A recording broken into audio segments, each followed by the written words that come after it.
Então, se eu quero fazer um diagnóstico nessa fase em que está sendo promovido a mudança do comportamento celular, seria ótimo se eu pudesse fazer um exame de sangue que me mostrasse marcadores disso. E isso se chama de biópsia líquida hoje. A biópsia líquida nada mais é do que a análise do sangue, do sero, que vai dar informações importantíssimas. Vai falar de células tumorais circulantes, vai falar de vesículas extracelulares compreendendo instrumentos de geração de oncogênese, vai falar de metabólitos que promovem oncogênese, vai falar de microRNA ali no sangue que vão promover oncogênese. Então, no exame de sangue, na hora que eu desenvolver métodos que me permitam identificar alterações de DNA, alterações de célula tumoral circulante, microRNA, exossomas, daí em diante, eu vou ser capaz de fazer o que hoje eu só faço com tecido do tumor. Eu preciso biopsiar o tumor para ter uma análise mais profunda. O que nós estamos vendo é que isso daqui a pouco não vai ser tão necessário. Um exame de sangue vai ser capaz de me permitir a fazer uma análise do DNA de todo o processo de oncogênese, análise da metilação do DNA, por exemplo, e de uma forma com a sensibilidade muito mais alta do que aquela que o microscópio permite e minimamente invasiva. Eu não estou falando de biópsia, eu não estou falando de tirar um pedaço do tumor, estou falando de colher um pouquinho de sangue e examinar. É disso. Então, nos programas de rastreamento vai ser muito mais simples. É claro que o custo envolvido nisso é alto, muito alto, e a gente vai entrar em discussões de farmacoeconomia, daí por diante de economia em saúde.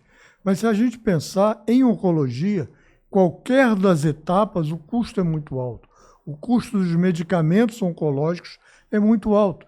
Ele gira hoje em torno de 100 bilhões de dólares por ano. É o incremento do custo do tratamento com terapia-alvo, com imunoterapia, por exemplo. Então, se a gente consegue, numa escala de rendimento muito maior, por um custo que certamente será menor, apesar de alto, do que o custo dos medicamentos usados no tratamento do câncer, eu vou poder fazer um diagnóstico e salvar vidas a um preço bem menor e de uma maneira muito mais efetiva e realmente precoce. Então, quando eu falo de biópsia líquida, que é um procedimento muito simples, é só tirar sangue, nada mais. E pode fazer, inclusive, em outros fluidos do corpo.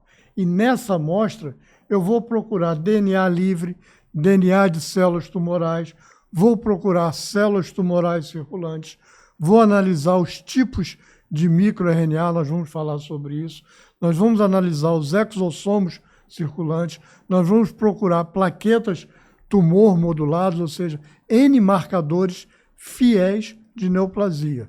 E como eu vou mostrar mais adiante, não apenas marcadores de dizer que tem câncer ou não tem câncer, marcadores que permitam, mais do que um diagnóstico precoce, uma predição diagnóstica, uma predição da evolução daquele tumor, que medicação ele responde, que medicação ele não responde, e vamos ter um monitoramento muito mais efetivo do que a gente dispõe hoje em dia com esses instrumentos.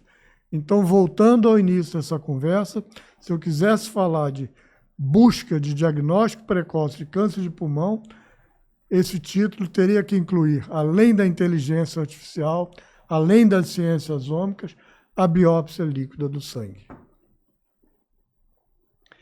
Então, de que é que nós estamos falando? Nós estamos falando de sair do simples uso de uma tomografia computadorizada para o uso de uma tomografia computadorizada lida através de plataformas de inteligência artificial, que conseguem dizer anos à frente aonde vai surgir o câncer, que câncer, a que ele vai responder, que prognóstico ele vai ter.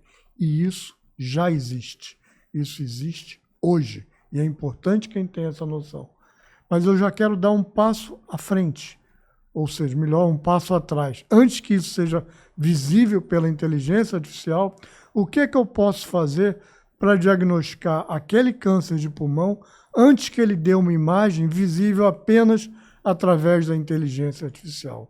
É disso que nós estamos falando de agora em diante.